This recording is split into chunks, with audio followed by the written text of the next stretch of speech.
हरियाणा के राज्यसभा चुनाव ने एक बार फिर प्रदेश की राजनीति को दिलचस्प मोड़ पर लाकर खड़ा कर दिया है।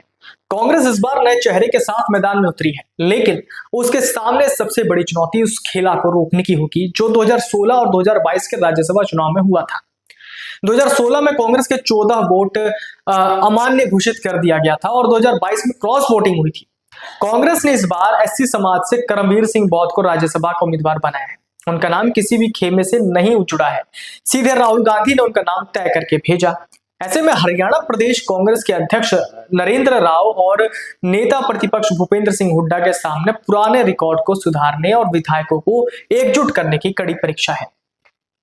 राज्यसभा चुनाव के नामांकन के एक दिन पहले कांग्रेस ने अचानक करमवीर सिंह बौद्ध को उम्मीदवार उतारकर सभी को चौंका दिया। कांग्रेस से पूर्व अध्यक्ष उदय भान, पूर्व विधायक राव दान सिंह, कांग्रेस प्रभारी बीके हरिप्रसाद के नाम की चर्चा चल रही थी। पूर्व सीएम उदय भान का नाम आगे बढ़ा रहे थे, मगर हाईकमान ने सुझाव को स्वीकार नहीं किया और राहुल गांधी की पसंद के नाम पर मुहर लगी। सूत्रों के अनुसार उम्मीदवार का नाम राहुल गांधी की टीम के सिफारिश पर तय हुआ। यही वजह रही कि अंतिम निर्णय में प्रदेश नेतृत्व की बजाय केंद्रीय नेतृत्व की भूमिका ज्यादा अहम रही। इस फैसले ने यह संकेत भी दिया कि इस बार हाईकमान चुनाव को लेकर कोई जोखिम नहीं लेना चाहता और पूरी रणनीति अपने स्तर पर तय कर रहा है। अब खासकर पूर्व सीएम भूपेंद्र सिंह के सामने सबसे बड़ी चुनौती अपने सभी विधायकों को एकजुट रखना और किसी भी तरह की क्रॉस वोटिंग या विवाद से बचना है।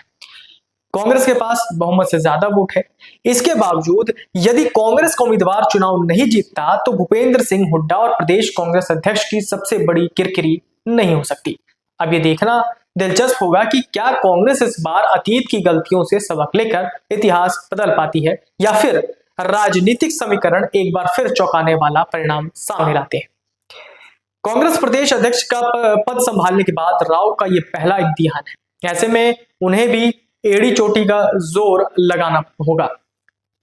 कांग्रेस के उम्मीदवार करमवीर बौद्ध हरियाणा के अंबाला के रहने वाले हैं। वो करीब 4 साल पहले हरियाणा सिविल सचिवालय से प्रशासनिक अधिकारी के पद से सेवानिवृत्त हुए थे।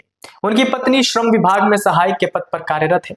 बौद्ध सचिवालय में खरीद फरोख्त से जुड़े काम देखते थे और केयरटेकर की जिम्मेदारी भी संभाल चुके हैं। हालांकि अपने कार्यकाल के दौरान एक विवाद के बाद उन्हें निलंबन का सामना भी करना पड़ा था। बताया जाता है कि सचिवालय में स्टोर से जुड़े एक मामले में आरोप प्रत्यारोप के बीच कथित तौर पर आग लगने की घटना के बाद तत्कालीन मुख्य सचिव ने उन्हें सस्पेंड कर दिया था। इसके बाद उन्हें कोई प्रमोशन नहीं मिला और वो एडीओ पद से ही सेवानिवृत्त हो गए। साल 2022 में वो कांग्रेस से जुड़ गए। वो एससी, एसटी और ओबीसी कन्फेडरेशन के प्रेसिडेंट हैं। हरियाणा में जय भीम मिशन के भी अध्यक्ष रहे।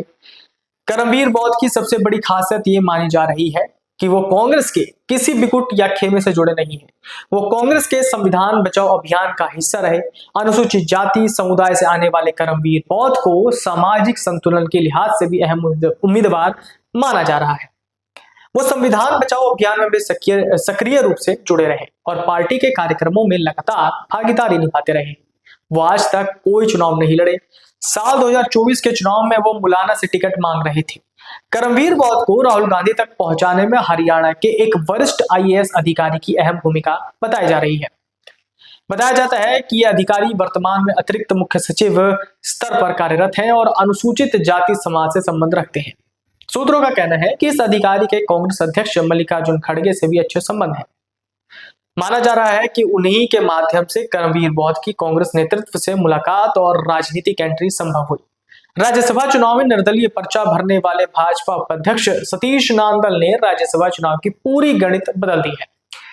उनके मैदान में आने से कांग्रेस उम्मीदवार करमवीर सिंह बौद्ध के सामने चुनौती बढ़ गई।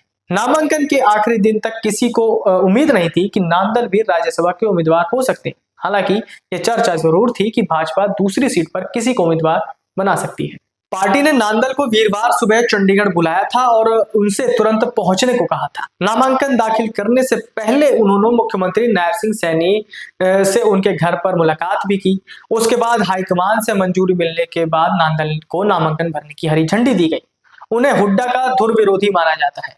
साल 2019 में भाजपा में शामिल होने से पहले वो इनेलो में थे। उन्होंने हुड्डा के खिलाफ गढ़ी सांपला किलोई से इनेलो से 2009, 2014 और फिर 2019 में भाजपा से चुनाव लड़ा, मगर तीनों चुनाव में ही नांदल को हार का सामना करना पड़ा। अब भाजपा ने उपाध्यक्ष सतीश नांदल को मैदान में उतारकर कांग्रेस के गढ़ में चुनौती पेश की। इनेलो बैकग्राउंड होने की वजह से इनेलो का वोट अब वो अपने पाले में ला सकते हैं। सूत्र बताते हैं कि उन्होंने भाजपा हाईकमान को भी भरोसा दिलाया कि यदि भाजपा और निर्दलीय से उन्हें समर्थन मिला है तो बाकी वोटों का भी इंतजाम कर सकते हैं। नामांकन भरने के बाद सतीश नांदल ने कहा उनके मित्र सभी दल में हैं, ऐसे में वो सभी अपने लिए वोट मांगेंगे। नांदल के पर्चा भरने के बाद अब भाजपा की भी प्रतिष्ठा दांव पर लग गई है। ऐसे में भाजपा और उनकी पूरी टीम नांदल को जिताने में कोई कसर नहीं छोड़ेगी। नांदल चुनाव तभी जीत सकते हैं जब कांग्रेस के 9 विधायक क्रॉस वोटिंग करते हैं या किसी तरह उनके वोट अमान्य हो जाते हैं। इसके अलावा किसी तकनीकी खामियों की वजह से बौद्ध का नामांकन रद्द हो, उस स्थिति में नांदल चुनाव निकाल जाएंगे। अगर आप ये वीडियो YouTube पर देख रहे हैं तो हमारे चैनल को सब्सक्राइब कर बेल आइकन दबाएं और Facebook पर देख रहे हैं तो हमारे पेज को लाइक करें।